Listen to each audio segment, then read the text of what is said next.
the Q&A feature to communicate with us. So thank you for that. And we'll fix whatever we've got going. We're going to figure it out for you. All right. Since you can't do this, we just want you to think about it for a minute. On a scale of puppy, how are you feeling? If I were guessing, I'm going to guess that our wonderful Wes is probably feeling somewhere between a 5 and an 8 right now. A little bit stressed trying to get our tech working for us. But how are you feeling? Center yourself in your feelings today. We're really happy for you all to be here with us. We know that there's been lots of questions around this pathway and who's eligible and what does it mean and what does it mean for regional supports and all of those things. And so hopefully we'll be able to provide you with some of those questions Catherine, this is and Cindy Hertz. ease you into that. I'm the second interpreter for the Alternative Pathways session, and they have not allowed my video. There we go. Thank you. Okay, so now you're centered. Hopefully we're all doing all right now. We want to just point out a few different features that are that we're working on. We're working to make sure everything's working for you, but we really focus on accessibility being a core component of any inclusive practice that we do. And with that, you have the opportunity to have captioning available. You can turn that on, or it's already running for many of you. And we have ASL interpreters here, and we also have some Spanish translation. So all of those ways to get this information today. We also believe in audio amplification for all settings. And so this is Zoom, so it makes it a little bit easier. But in live person meetings, we recommend using microphones to make sure everyone can have accessibility. This presentation is built with visual supports, some multimodal instruction, and under the pedagogy of culturally responsive and universally designed content and activities. And we embed the social emotional core competencies also as part of our presentation. Excuse me, this is the second interpreter. I need to have my video enabled by the host. We will get you. We're working on that, Cindy. We're having a little bit of trouble with that, but we know and we're working on it. Okay, thank you. Thank you. And before we get started, we will also promise to slow down a little bit. I see our interpreter pedaling fast, trying to keep up with our quick speech. So we will make an intentional effort to slow down so everyone can participate. So today we're going to talk to you a little bit about realizing equity for students with disabilities, and in particular, students with significant cognitive disabilities, which is what is described under the law. But for today, we may refer to students as students with extensive support needs, or students who are eligible for the California alternate assessments, because that's the student group we're talking about. And for the purposes of you all, we're talking about many of the individuals that you support through regional centers throughout the state. And so you'll see a picture of Shelby there. This is my daughter, and she graduated some years ago. Had she been in the same learning environment and situation she is in now, taking the courses that she's taking, she would actually be earning a high school diploma today. And so we're really excited that the state has moved forward with ensuring high school diploma equity for every single student in California, meaning that now every student does have an opportunity to earn a diploma. And this is a group of students who in the past majority earned a certificate of completion. Next slide. So good news, the chat's working. Y'all are doing a great job introducing yourselves. Thank you for that. We're so happy to have that figured out. So thank you for tech support. I did have a couple of people reply. Before I go on, I just want to respond. I am running the slides right now, so I can't pull them down to give you a PDF, but either before we end completely, or we'll ask DDS to send out a follow-up email that has the home-based document as a PDF for everyone to be able to access. So I would do it right now, but I'm presenting. So we'll take care of getting that for you shortly. So thank you for your patience on that. So some of the things that we know that we're going to talk about equity for students, and this is one part of creating equitable educational access. Part of that really fundamentally lies in language and the way that we talk about things. And so education has historically referred to students with disabilities using kind of ableist structures and language. Words like special education student, I'm so sorry, special education student or resource student, SPED student, SPED kiddo, special needs student. You've probably heard all of these or said all of these. We have all used those within kind of this historical context. And we're really suggesting that we start to shift. As we believe in equitable access and education, we need to think about the ways that the words we use create some of the systems and structures that perpetuate an educational system that we don't necessarily align with and don't believe is equitable. And so our suggested shifts in some of the language is to remove special education as an adjective. I'm going to just cough really quick. Apologize. Just a quick note, Stephanie, from the interpreter, if you could slow down just a little bit, it would be easier to. Thank you, Rick. I'm sorry I talked too fast. Gonna slow down. Sign language interpreter is fine. Thank you. All right. The suggested language that we have been talking about is to shift us away from denoting special education as an adjective to describe. Instead, we can describe students as students, learners, scholars. Many times, the use of special education isn't even necessary in the context of talking about a particular student. If we do need to denote that a student has disabilities, then that's the way we can say it, a student with disabilities.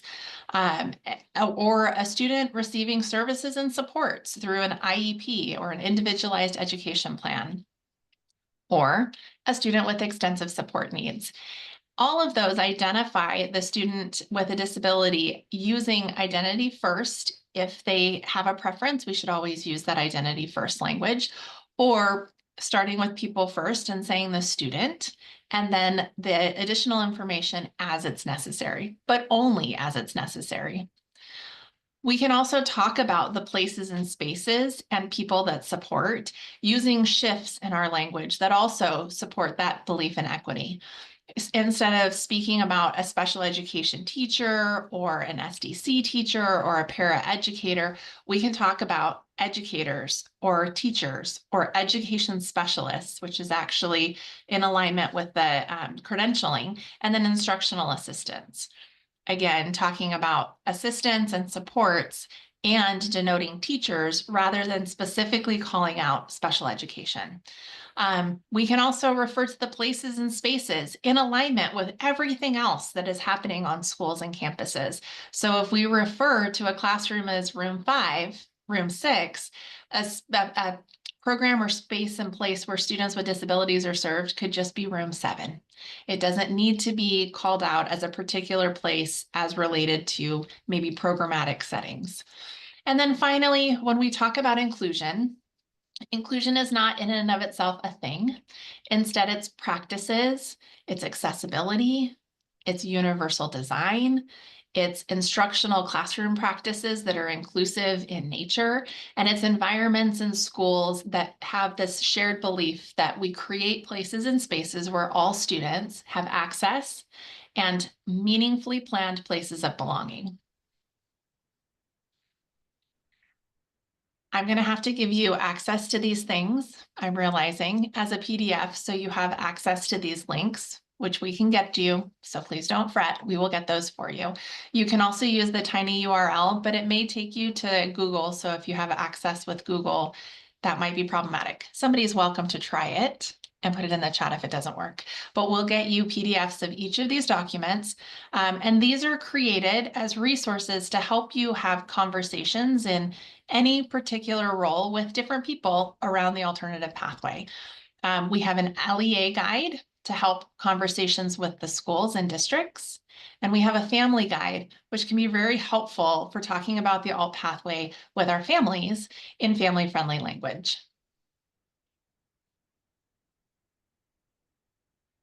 So like you, and in line with our goals as a state around self-determination and creating that, that world where everyone has a sense of community and work and living out whatever dreams they have for themselves and their families, we're imagining a world here where every student can receive a diploma.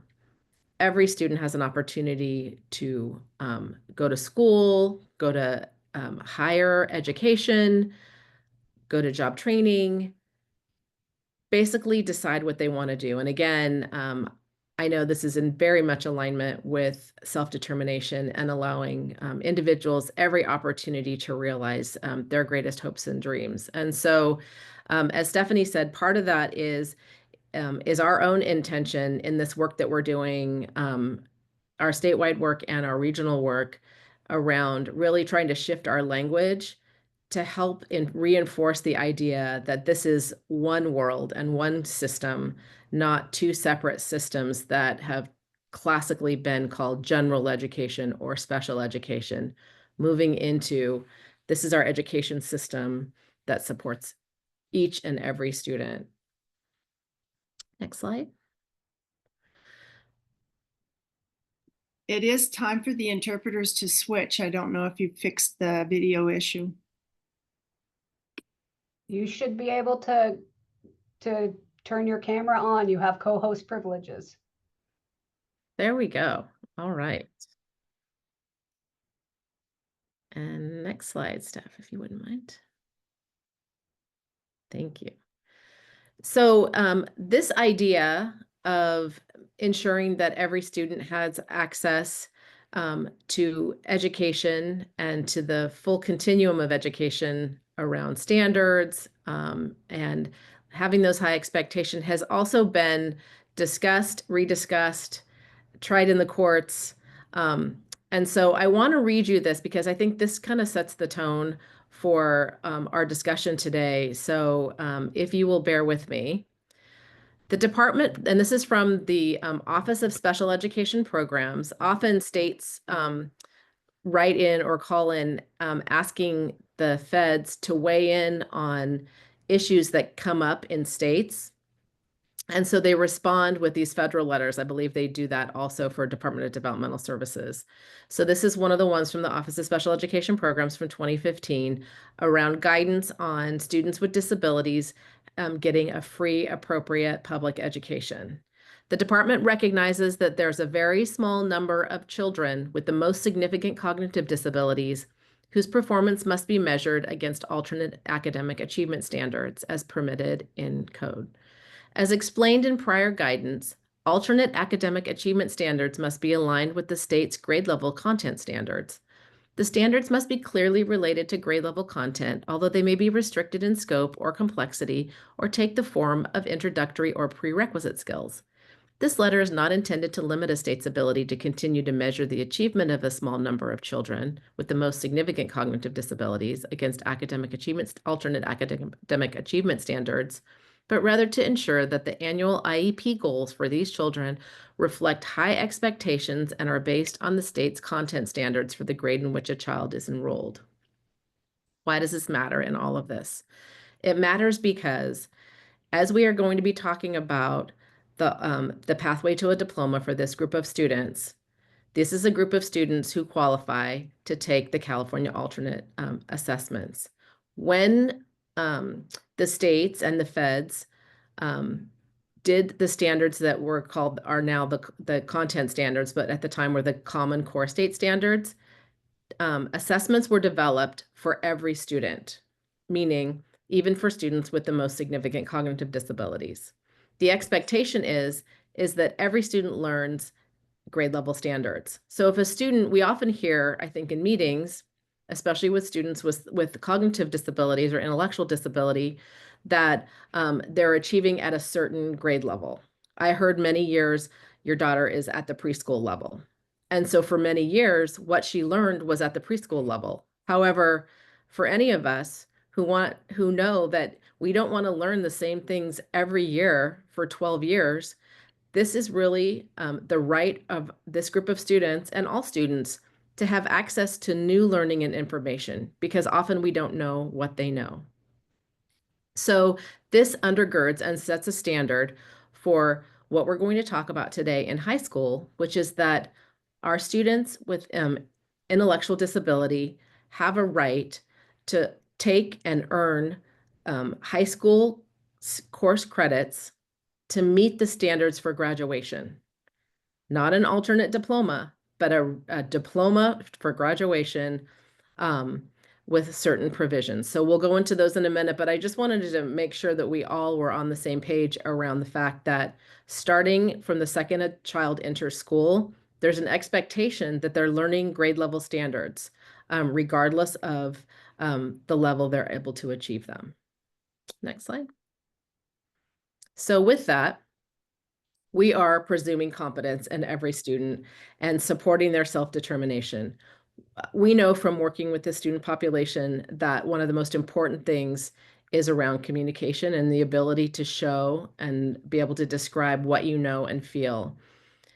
Presuming competence, regardless of someone's level of communication, will allow us to keep providing new information and keep challenging ourselves as providers and advocates to make sure that our students are able to learn with their peers at grade level, and also that they're able to communicate what they know. So when they get to their post-22 years, they're able to make lots of good life choices, and we're more sure of what they want to do, and we're not guessing. Next slide.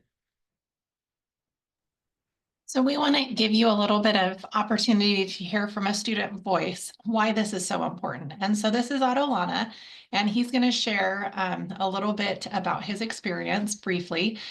He wrote a poem and was an award winner, and this is the video that goes into that.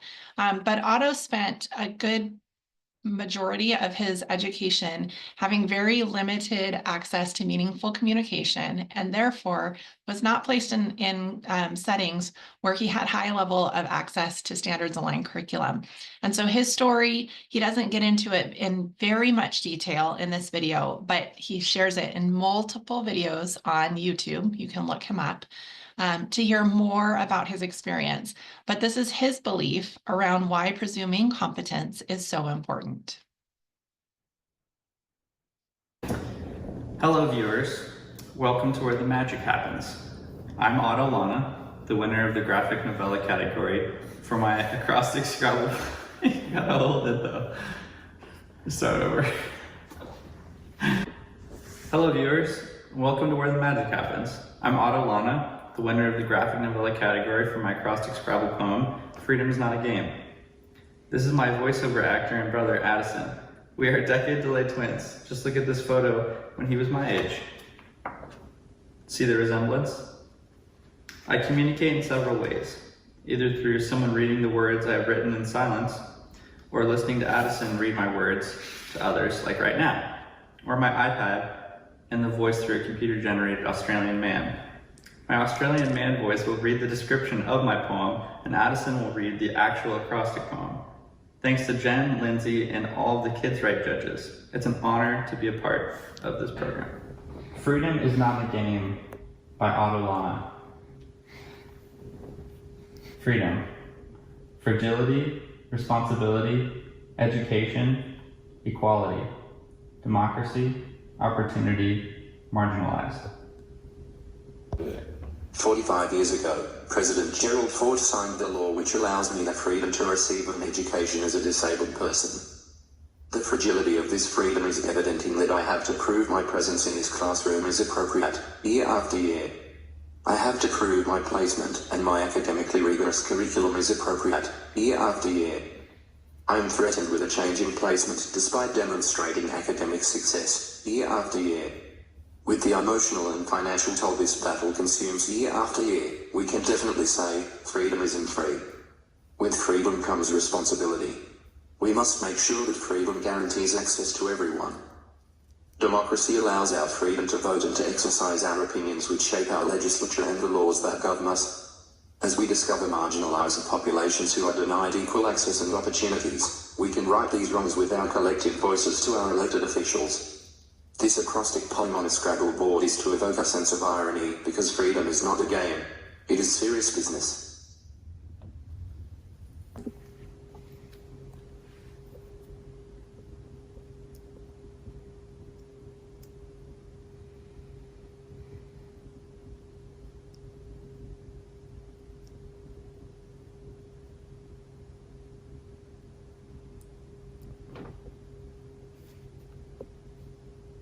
Thank.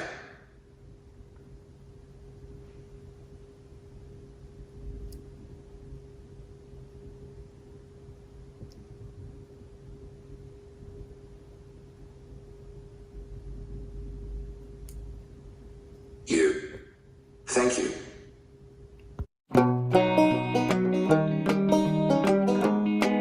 Now, I'm grateful for this opportunity for us to be able to hear from a student the power of presumed competence and equitable educational access.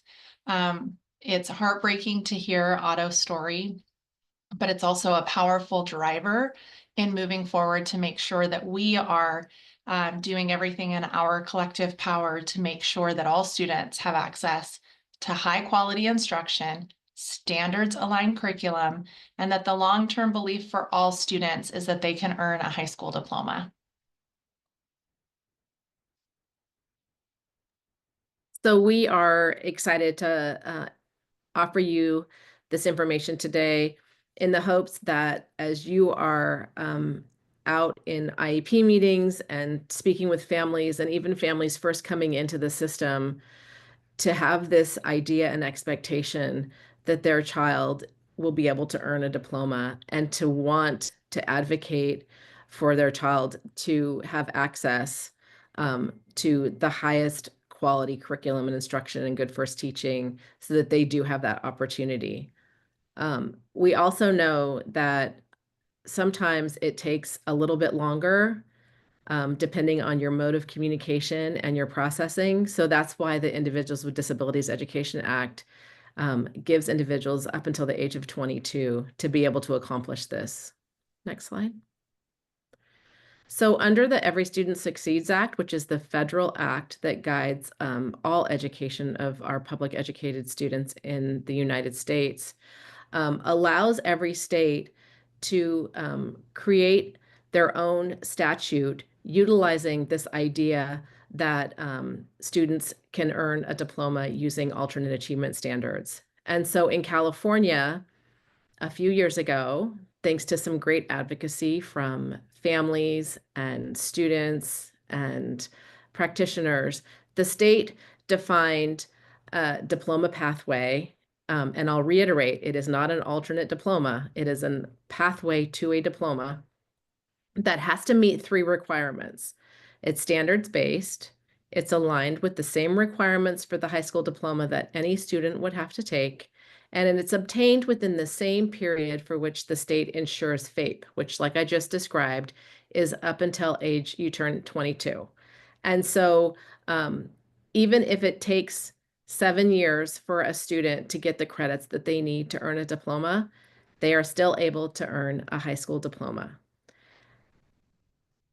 The other piece to this that is important, and we're going to provide you with the education code so you can read through it yourself, but we're just going to highlight a few strong points.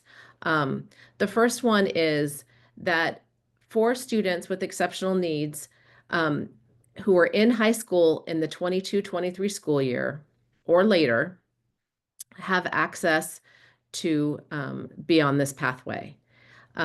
There is currently guidance that has not quite yet been updated on the CDE website that references that you had to be in 9th grade starting in the 22-23 school year. That has been changed just as of this past summer. And where you see on top it says 0.32, there was an additional education code added to make sure that California didn't limit any students who would be able to earn enough credits to graduate by the time they're 22 to be able to have that opportunity. And so we'll be providing those to you. Now, again, there's 2 criteria that are really important. One is that the student has been determined to be eligible to take the California alternate assessments. That is determined by the IEP team with a rubric that's put out by the Department of Education. Number 2, the student's required to complete the state standards aligned coursework to meet the minimum state course requirements for graduation. One caveat to that is that there's many districts who have additional requirements for graduation, like A to G requirements for getting in the CSU or UC system or something like that. This group of students is exempted from having to do additional requirements. So they're required under the statute to complete the state minimum requirements for graduation in order to receive a high school diploma. Next slide. So this is the original education code. I am not going to read it to you, but just so that you have these for reference, should you need them. Next slide is the second piece that I was just describing that was just added, saying that not just ninth graders, but any student who was in high school during those years would be able to qualify. Now, I'm going to say this a few times. If on this pathway only, if a student receives a diploma anytime before they're 22, they're still allowed to receive services with their school district or charter school or county office and whoever serves them in their special education services until 22. Does it mean that they have to stay in school till they're 22? No. And so those will be conversations that you'll be having with your own agency and regional center around how you talk about what happens when a student does graduate with a diploma under this pathway. And we can talk about that. I'm sure there'll be questions about that later, but I'm going to mention it and we're going to mention it a few times. Next slide. So as I mentioned, there is CDE guidance on the pathway as of March 24. There's been new statute and some changes made since then. So, so look for some, hopefully some updates to that, but I wouldn't just go by that guidance. You want to look at the new statute that just came out as well. Moving on from that. All right, so this is just a little glimpse of some of the resources that are available to you. They are saved in a Google folder, which may be a challenge for you to access. And so the next time Kristen talks, I will grab those and drop them into the chat for you as well as a PDF.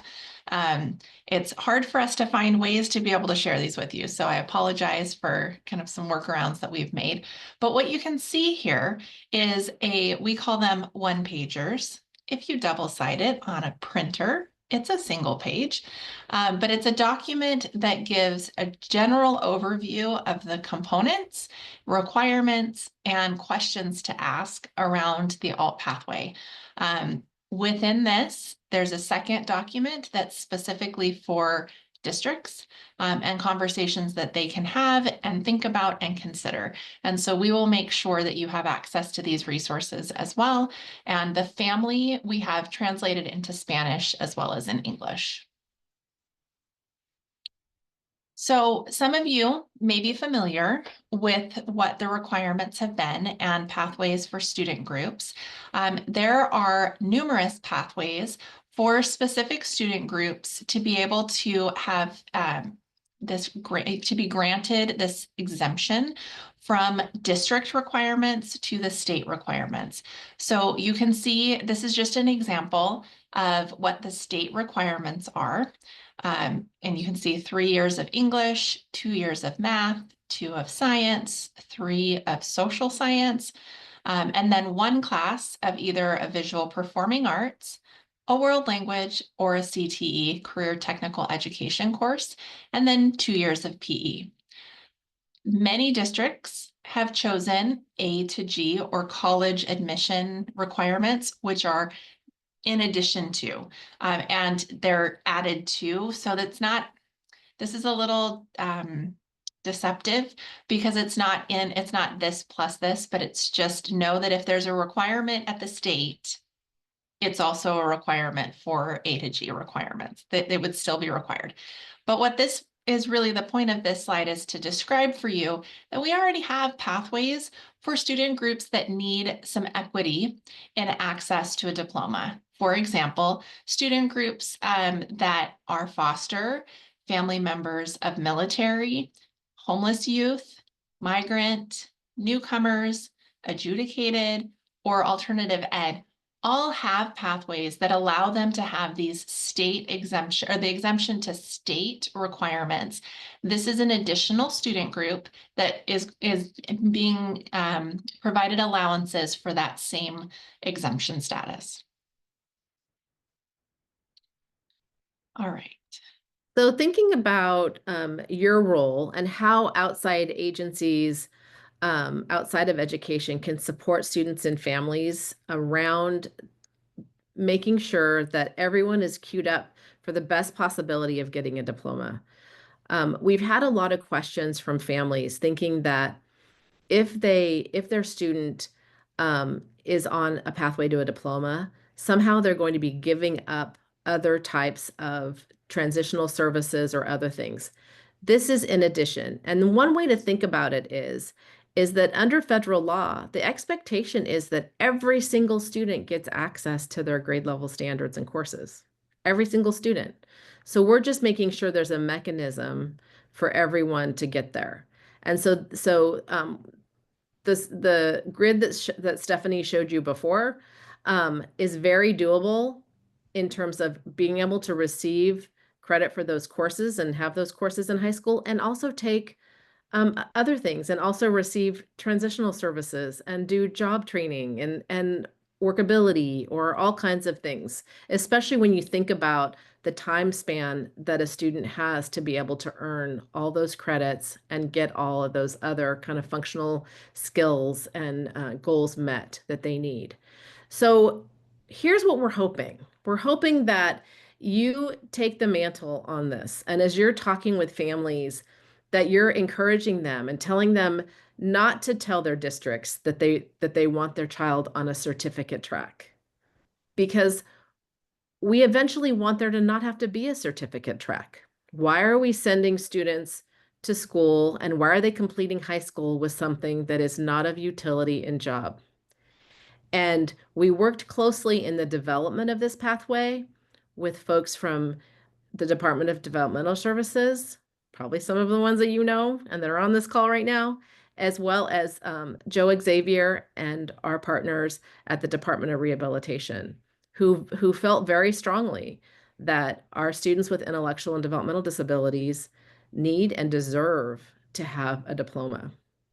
And so the idea that you can start talking about this from the first IPP meeting, and if you're at an IEP meeting, that you're there to support the family and saying, you can do this, your child can do this, this can be done, you're not giving up anything.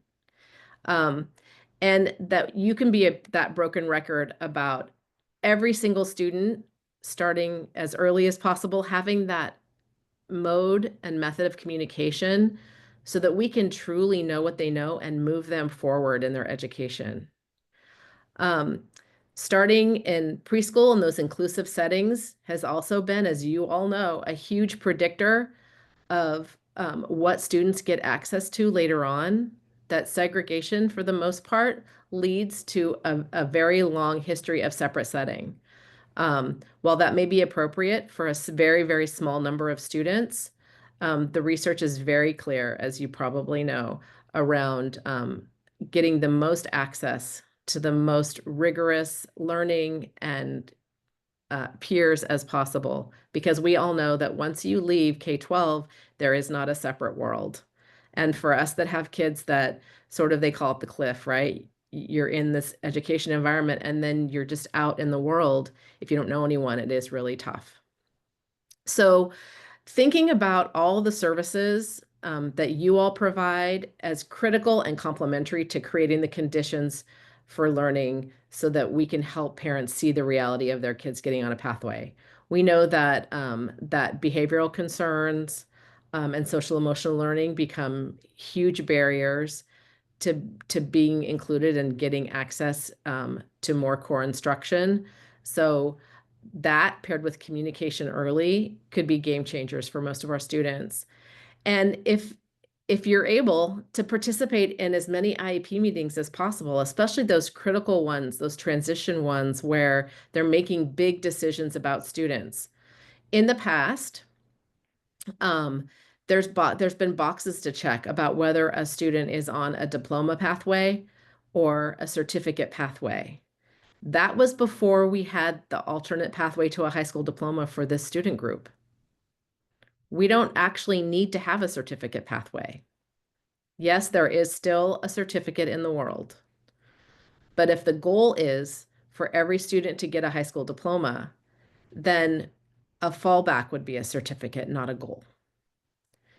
And also for all of us to understand the unique responsibilities and services that all the agencies can provide. As we know, we hear from parents often, and I felt this as a parent too, that we don't always know how these different agencies and their services work together. And I know the departments have done an incredible job trying to help braid and help people understand the interaction and potential for these services working together. And then finally, playing that supportive role for families and understanding these opportunities. There's a lot of confusion right now.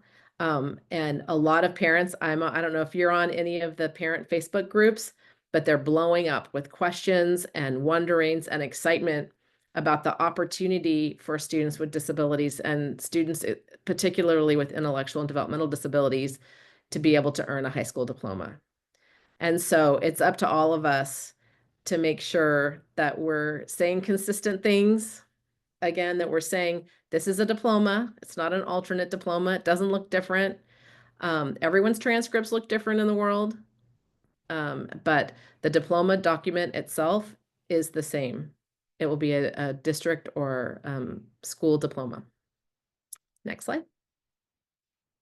So I want to answer a question that we have in the chat as I segue into answering this or to speaking to this. The question was, does this mean that students are not utilizing traditional transition services? Do students continue these requirements in the transition program or stay on campus? That's a great question. And it is not an answer that we can directly give because it's going to be based on the way that the district chooses to use their staffing and how they provide services and supports. For some, we have seen some districts who are choosing to do a hybrid. Students who are in their transition programs that maybe are a separate, we know that that's how some transition programs exist, is not on a comprehensive site, but maybe on another site, and they do a lot of community-based instruction. Some districts are choosing to make that a hybrid. For part of the day, students are doing those transition activities, and those students working towards the alternative or on the pathway to get a diploma are finishing those content area courses that they need for the diploma.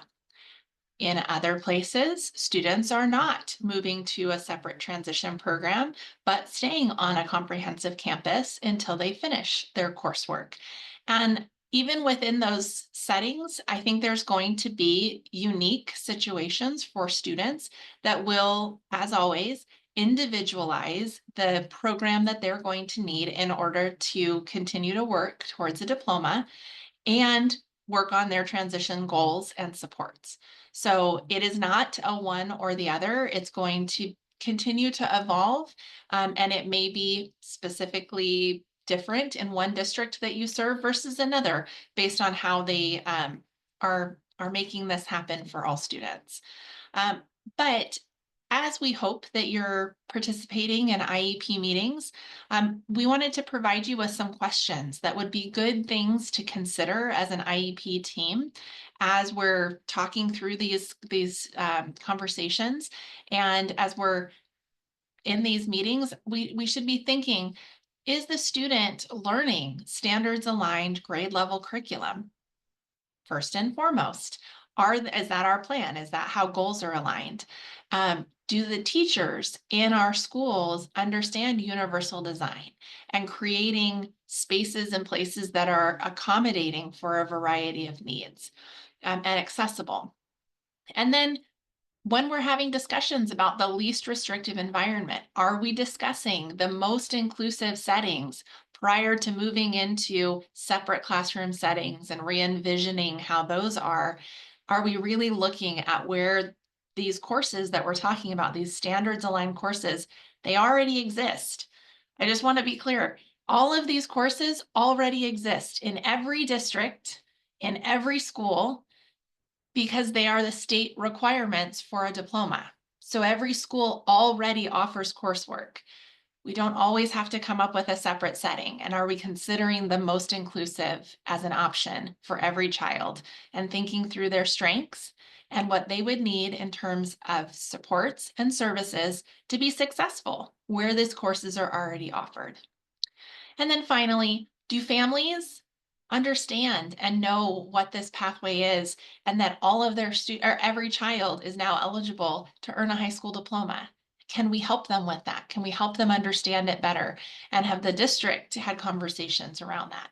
So all of these are really important considerations as we're participating in IEP meetings to come and have conversations around. And feel free, if you're in a meeting and you hear a district say, you know, we're getting ready to plan to have students on the pathway. The reality is the ship has sailed. The pathway is already in statute.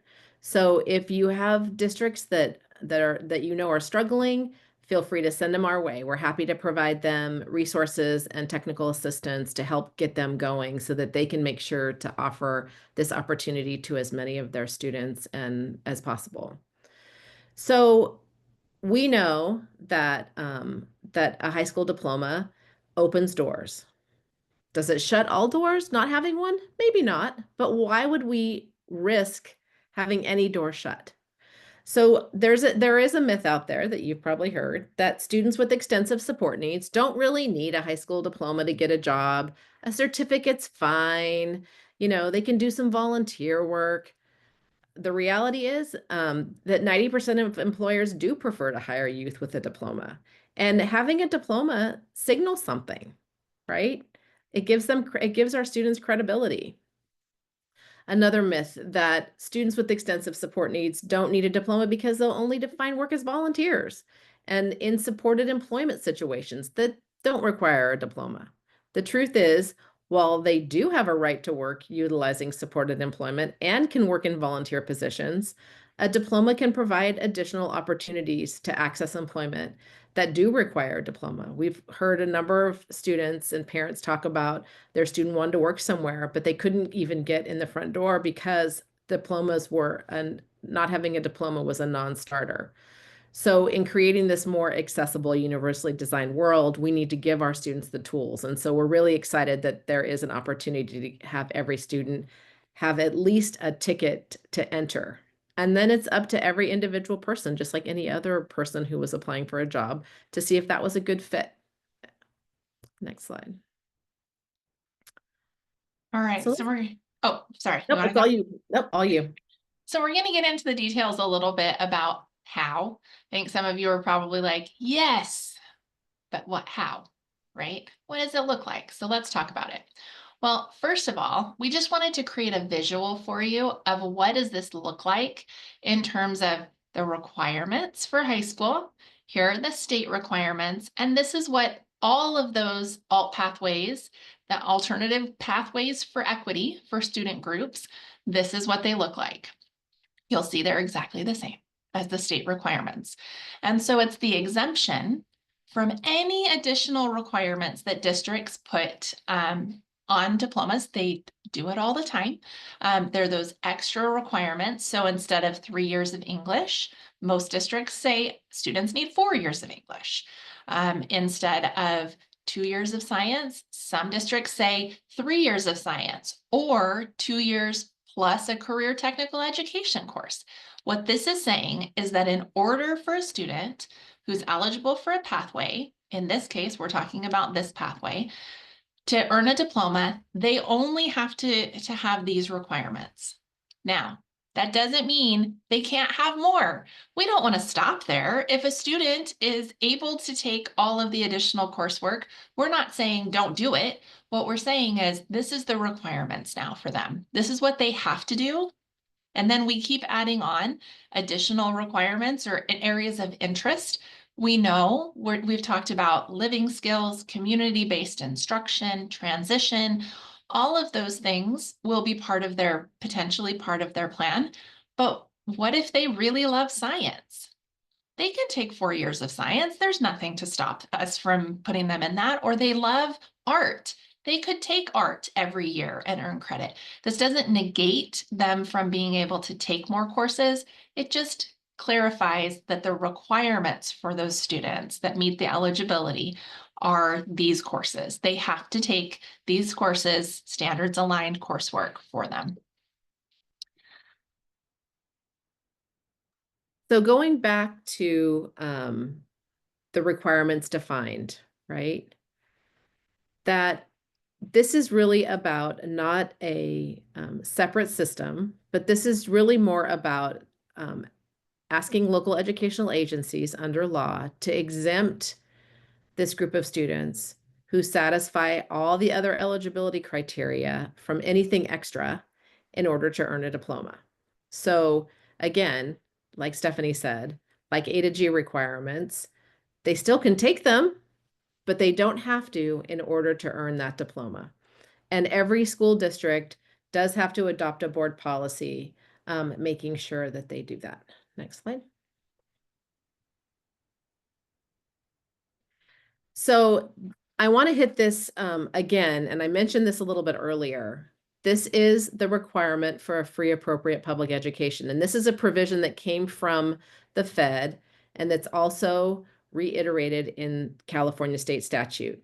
And that is that the LEA, or the school system district charter school, is still responsible for a free appropriate public education under the IDEA until the student is 22. So students can earn their diploma anytime up until that 22 years of age, or until the IEP team determines they've met their individual educational goals or they choose to exit the K-12 system. This is really important because we are not holding kids hostage, students hostage in the K-12 system, right? We still have self-determination and individual rights as adults to leave and graduate a system. However, for many students who want to continue on or with their transition services, maybe some more pre-employment training, workability, other things, they'll continue to work on those skills, perhaps even after they get their diploma, and the district has to give them that option. So again, the Lanterman Act and the nexus between the Lanterman Act and this idea around FAPE until 22 is something that we're not going to speak to. We'll leave that to our partners at DDS and with you all in your regional centers. But what we'll say is that this is about giving the tools and self-determination for every student along with their IEP team to determine what the best path for them is for their future. And so hope we'd all agree that that's the goal. Next slide. Okay, so this document is really hideous when you're looking at it right now because it's very small. But it's mostly for me to tell you that this is a helpful document to answer some of the more intricate questions you might have around the differences between different ways that students can earn a diploma. It is linked for you in that home-based document. And so feel free to look at it in a larger size where it's not so teeny tiny on the screen. But this may answer some questions that you have that are lingering about the what ifs. Well, what about? So take a look at the eligibility criteria. What does it mean about modifications and military? And what we will say, I do want to call out the military because it's one that isn't our favorite line because it doesn't mean that earning a high school diploma means that you're eligible for the military. The military has their own criteria. It just doesn't create an automatic exemption as if it would if you didn't earn a high school diploma. So please feel free to take a look at that document linked through the home-based document. So we mentioned this a little earlier. What happened to the certificate of completion? Is it still there? Yes, it is still there. It exists as part of the array of columns that you can put when a student completes their education. Some students have received a certificate of completion. What is the certificate of completion currently required to be based on? Nothing, no courses, just IEP goals. And so in the context of having high expectations, we're not going to demean the idea of a certificate. However, what we'll say is that the goal is for every student to earn a diploma. Now there's a mechanism for every student to do that. Should a student, again, not be able for whatever extenuating circumstances to receive a diploma by the time that they're 22 or complete the courses necessary, then there's nothing to say they couldn't get a certificate of completion to acknowledge their time and effort in the K-12 system. The certificate of completion, though, does not count as a graduation in accountability, while a diploma does. And so there is more of an accountability liability, I'd say, for the education system for certificates of completion. The other piece I want to mention, and this is something that continues to come up and may come up with questions for you, which is about graduation ceremonies. Okay. So if a student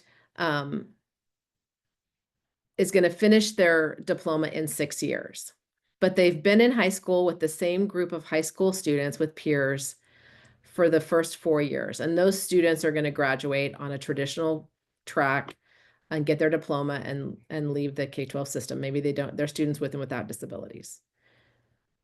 That student still has a right to walk in the graduation ceremony at 4 years, if that's what's determined the best for them socially. So there's been a lot of question about, well, they didn't get a diploma, so they can't walk in graduation. There has been actual rulings and statute around, yes, they still can, and it also included in this statute is also a provision around none of this precludes a student from participating in graduation activities. And I think, you know, what we'd hope is that everyone would just use their best, kindest judgment when it comes to including students in activities that are meaningful to them and their peers. And so there is nothing that precludes a student from walking through at graduation with their peers if they are going to take longer to get this particular diploma. Next slide. So we're going to spend a little bit of time just looking at how do we align some systems. And Kristen, I'm going to ask you to take a look at the question in the chat to see if you want to answer that in chat or for, not in the chat, in the Q&A. So how do we align systems? We talked about language and systems and alignment at the beginning. And then we're going to talk about how do schools and districts need to align. We talked a little bit about how do we align our transition systems that currently exist with this.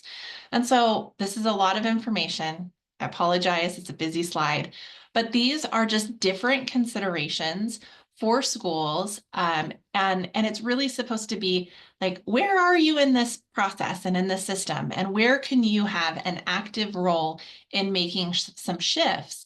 And so as outside agency providers, these are conversations you can have to encourage these shifts to be happening, depending on who you happen to have an ear and be able to talk to.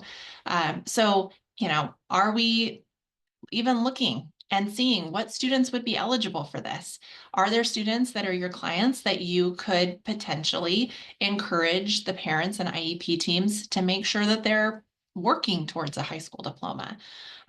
There are things that need to happen earlier on. So starting in middle school, we should really be mapping to a diploma even in 6th, 7th, and 8th grade, to make sure that they're taking courses that aren't going to really be overwhelming when they get into high school.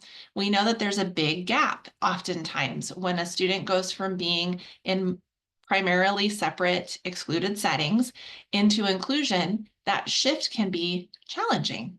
And so if a school district is offering a pathway to a diploma in a more inclusive setting, especially in high school, how are we preparing those students as they lead into that to be meaningfully included. So it doesn't feel like a shock to the system as a student comes in from small group, very minimal interaction with their same age peers to being on a comprehensive site in a more inclusive setting. We shouldn't create new shifts that pose potential barriers for students without thinking through how are we going to help them prepare for these shifts and changes.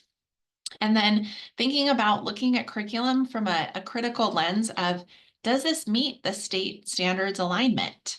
Are students in all classes learning what all students in that particular grade level we say are standards, which means we think everyone should be learning them? And have we designed classroom settings to support that? So there's a lot of questions here, but these would be good things to be able to share in conversations with our school districts and our schools and all the different places that you all support to start forward thinking about these shifts. And what we ask is everybody to do one thing in their sphere of influence.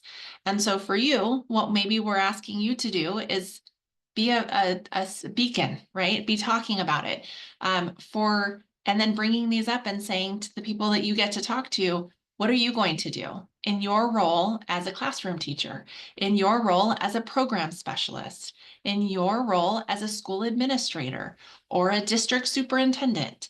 Each of them have to play different roles, and we can work together in conjunction for major changes to happen. But these are just ideas to get people thinking about their plus one. Do we want to pause for just a second and Sure. address these quick questions? Yeah. So if a student has earned a diploma or has earned a certificate of completion, can they go back and earn a diploma on this new track? This is I don't know of any grandfathering happening. So this is for students who are in high school in the 22-23 school year. That can earn those credits by the time that they leave. And that goes to the next question about 22. If they don't complete the state requirements by the time they're 22, will they be given more time? 22 is when IDEA is formally over. And the reason that they're given the extra 4 years is for this exact reason. So it should be very easy to do with some good planning.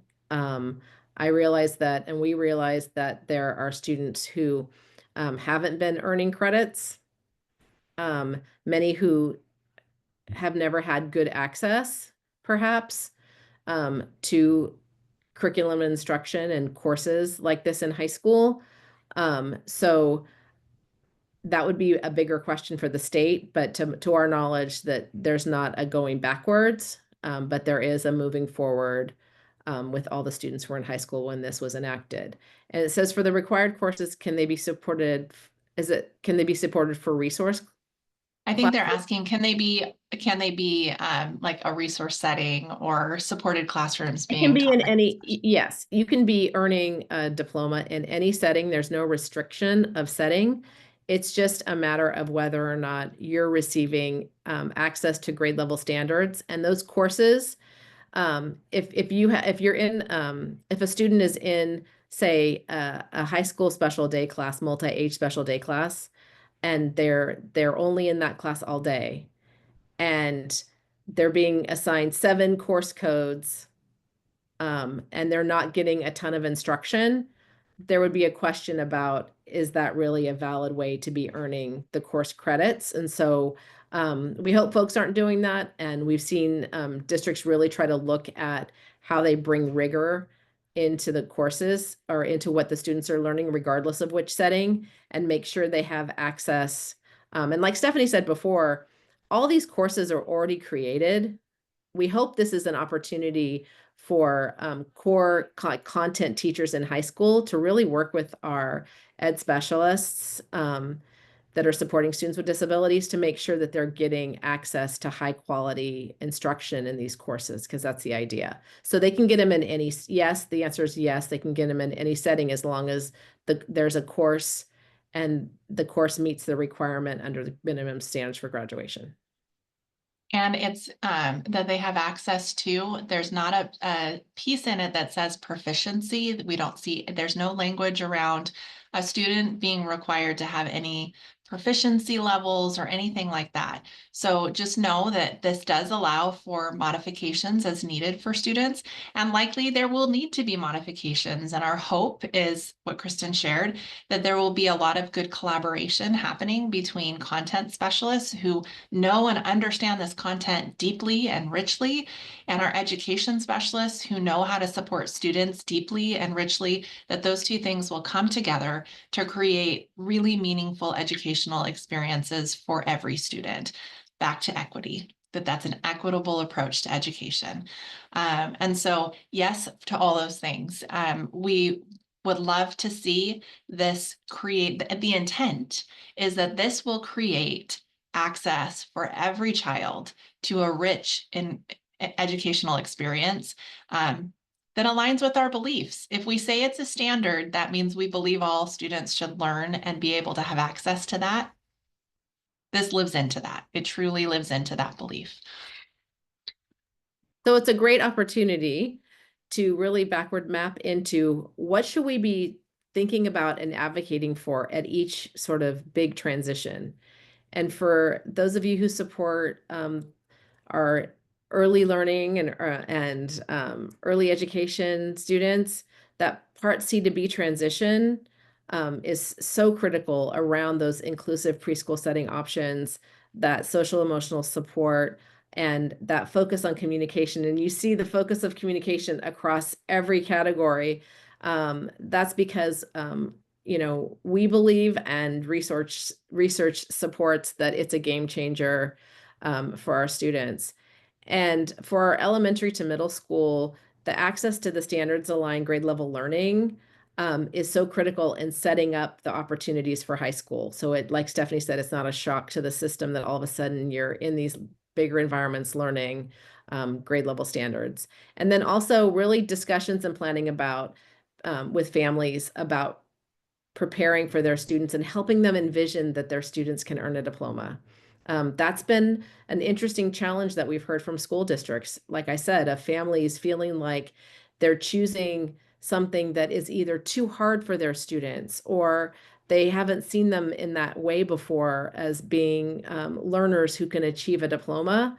And so that mindset shift is not just for folks outside of the family. It's really the families are struggling also with wanting, not being sure of what this all means. And so you can be all really helpful with that. And then finally, for secondary transition, really giving students the opportunities. I'm sure some of you have seen some of the new inclusive college programs that have come up in the past few years. UC Davis Redwood Seed Scholars is one, and they're serving the populations that regional centers serve are the populations that these programs are being designed to serve. And there will be an expansion of these programs throughout California over the next decade. And so helping our students be prepared to be able to enter college programs, inclusive college programs, and realize whatever they want to realize around higher ed is also part of this whole idea. So just looking across, backward mapping back to that preschool idea, that your students are going to be able to achieve anything, and we're going to set them up to do that, even college. So hopefully you're thinking already about one or more of your regional center consumers that you work with. Maybe it's a preschooler, maybe it's someone who's just getting ready to enter high school. And so hoping that you'll join us in this mission to give the most opportunities we can for our students with intellectual and developmental disabilities, because I know you agree that they deserve it. And so hopefully you will just be keeping them in mind, and just know that we're here to support you should you have any other questions or want to refer someone over to us, a district or something like that. Okay, so a couple things I want to mention. I've dropped in the chat all of the one-pagers that we were talking about as a PDF. as well as that document that I said is really ugly on the screen, but answers some of the questions about the different methods for earning a diploma. Sasha has a great question, Kristen, that I think we could do a good job answering for her. She says, is there a set way to graduate or to grade students on the alternate path? I've been told only students who can show mastery should be on this path. I'll let you take that one as a high school teacher. So there's a couple of answers to that question, actually. There's no, like I said earlier, there's not a provision that says that they have to show mastery or competency. That's not listed. Students need access to standards aligned coursework. Now, does that mean we want them sitting in the back of the class and not engaged in instruction and not have meaningful inclusion in activities and be able to show what they know? Absolutely. But we also know that we're still working on communication and having meaningful communication to express the things we know and we think. And not all students have access to that in meaningful ways. And so the way to grade is going to be, again, a very local district decision. But at the same time, we should be providing students multiple means for showing what they know. There is some work that's being done by West Ed, and I'm going to type that in the chat in just a minute, the website that you can go to look for alternative ways to show what we know. But there are not proficiency standard levels that are expected for students that are earning a diploma along this pathway. That has not been called out. And so we should be thinking about how do we collaborate between the content specialist, the person who's delivering grade level standards aligned content, and the education specialist who knows best how to be able to help that student interact and engage with the information and also show their level of learning and understanding. Did I answer that, Kristen, you think? Okay. All right. We've got some questions popping up, and this is the great time for that. So feel like you can start asking your questions. I actually have a slide for that. If I click to the next one, it says questions. Look, there it is.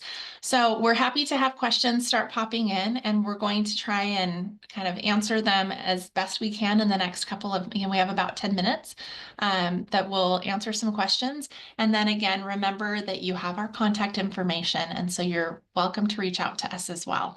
So let's take a look. Kristen, you have one you want to answer next? So, let's see. Oh, So I like Karen's question. We need to answer Karen's question. Do you see it? yes, and I started to answer, I answered it below, that you do not need to pass the ALT assessments. So California no longer has a high school exit exam. That was done away with a number of years ago. So students without disabilities also don't have to show proficiency on state assessments to get a diploma. So one of the ways to think about this is this is really about equity for students with disabilities. Much of the same idea applies, right? We're not going to require students with disabilities to do something different and more in order to get a diploma. They really are a student first. And so to the statement about the school's very resistant, would you be able to help prepare to know what to say to get her included in regular classes? Sure, we're happy to help discuss. It really is an IEP team decision, right? Around what environment is most suited for a student. Of course, we would love to see most students in general education environments. But the idea is that in terms of like curriculum and instruction and students with more significant disabilities being in high school courses, for general ed teachers to start understanding with the help of ed specialists that the student with a disability doesn't have to do all the exact same things as every other student in order to meet the criteria that they need to meet for high school graduation. So an example would be my daughter Shelby was at her school, they didn't have any special day classes, so everyone was fully included. And so the things that Shelby worked on were more of the essential elements or the essential parts of the standard. And then she was able to demonstrate what she knew in ways that she could, which were based more on being able to use her communication device, to be able to do more hands-on activities, those types of things. And so that's where the modifications that Stephanie was talking about is that everyone's learning the same standards, but the way students learn them and the way they demonstrate what they know, it's okay for them to be different. And that's really what an individualized education program is for, is to lay that out, that this is going to look a little different. And now we have a law that supports it. I also see there's a couple of questions that I want to answer really quickly. One of the questions was around if a student earns this when they are, in the second year of transition around 20 years old, can they still stay till they're 22 to do transition work? The answer is absolutely. Does it mean that they have to? No. Does it mean that they can, if that's their self-determined plan for what they want to do? Yes, this is now, and I want to be really clear about this. This is the only way that currently under statute is allowable. So only students who earn a diploma through this pathway can continue to work towards their transition goals through 22. Any other pathway that a student uses to lead to a diploma would be the end of their free and appropriate public education, the way that the statute is for the other diplomas versus this one. That's my understanding, correct, Kristen? Yes. And so not every student with a disability has this possibility, as Stephanie said. So only that small group of students that are qualified under the students who take the alternate assessments are able to stay longer. The rest of them who earn a diploma would leave the K-12 system at the time they earn their diploma. There's another question regarding separate grading scale for this pathway. There is not a separate grading scale. Here's what I will say.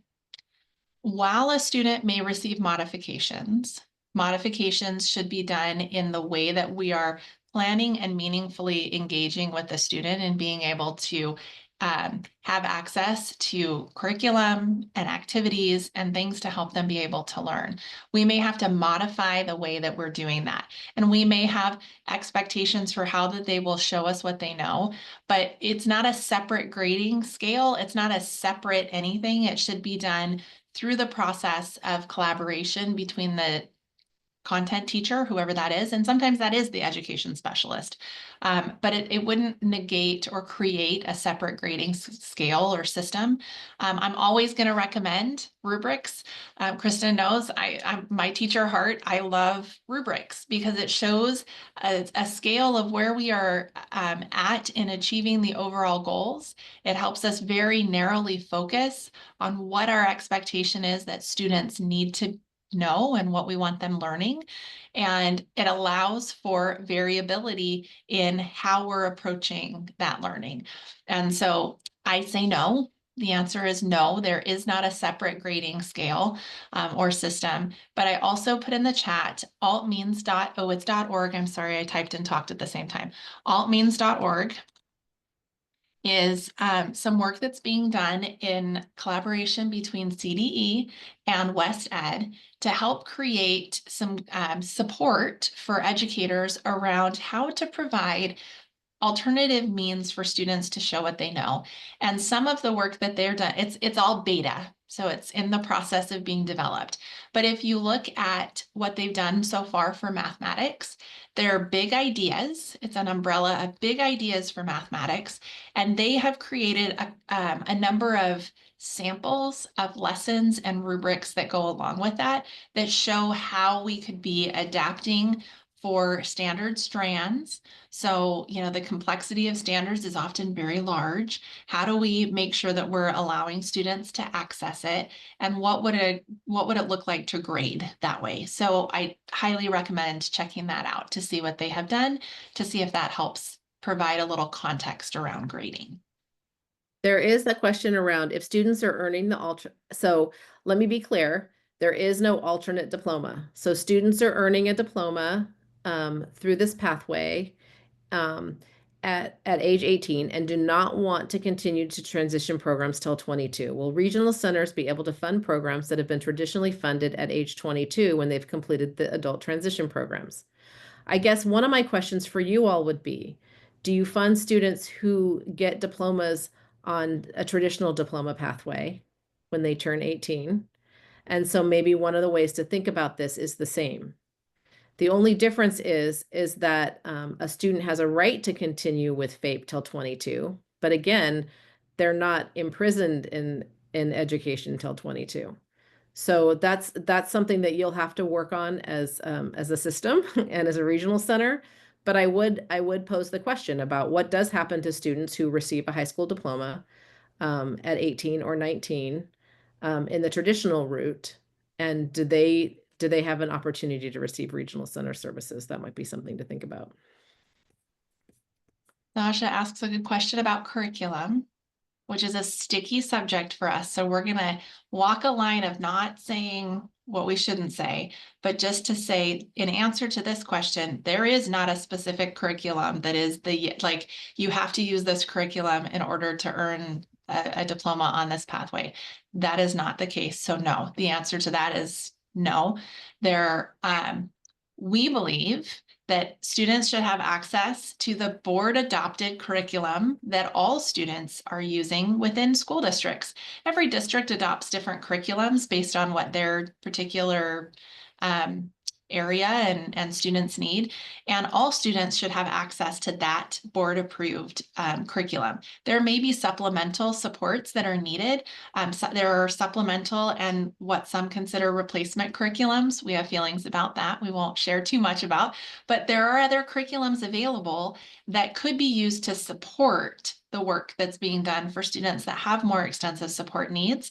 But it is not a requirement in any statute that a particular curriculum is required in order to earn a diploma through this pathway. And there was a question about the mom who wanted the daughter included in high school. It is very possible for most students to be included in high school courses. And it's the job of the education specialists in concert with the general ed teacher to be able to help find those access points.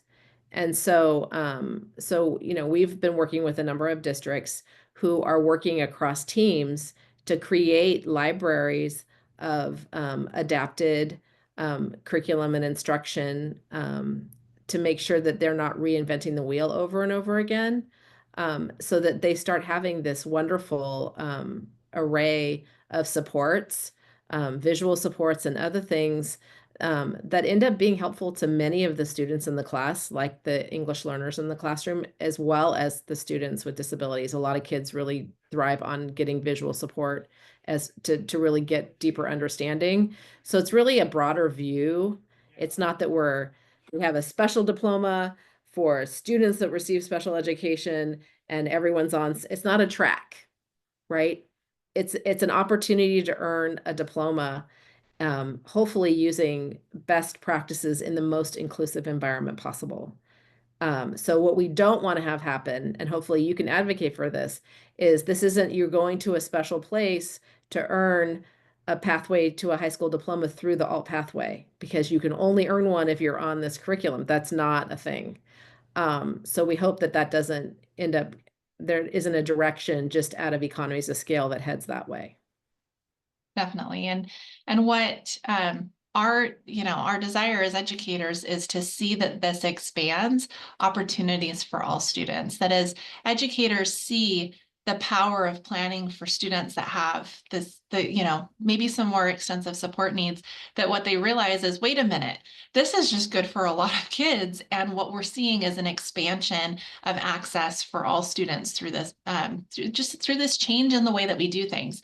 I'll give you a quick example. I was walking through Target with my son the other day, and he looked over and he's like, "That's a giant Harry Potter." And I said, "Is it?" And I look over and it is. It's like this big, and Harry Potter is long. But I said, "I wonder if it's a graphic novel." And I said, "Oh, wouldn't that be so cool if it were a graphic novel?" And my 17-year-old high school junior was like, that would be the coolest thing ever, Mom. And he was so excited. And I know, as a teacher who has taught Macbeth, it's usually my go-to because I use the graphic novel of Macbeth. And I had students with disabilities who had never had access to Shakespeare, who would come into class every day so excited to read Macbeth because they could access it. It was accessible to them in a way that provided the same Shakespearean, hard to understand words. Hard for me to understand. You guys are probably way better able to understand that. But like the visual supports provided access for all students, and it grows excitement and engagement. And so when we think about providing supports for students, it's necessary for some, but it's good for everybody. And so this just speaks to that belief that to create equity, we have to plan for variability. And so that's where this comes from. That's where our heart is in this work. And hopefully you can help us as we push forward to make this happen and be a reality for all students. Know that we're here to support you in that and support the districts that you serve. And so I'm going to give you our contact information really quickly. Please write it down if you want. Feel free to reach out to us as needed. And we do have a feedback survey.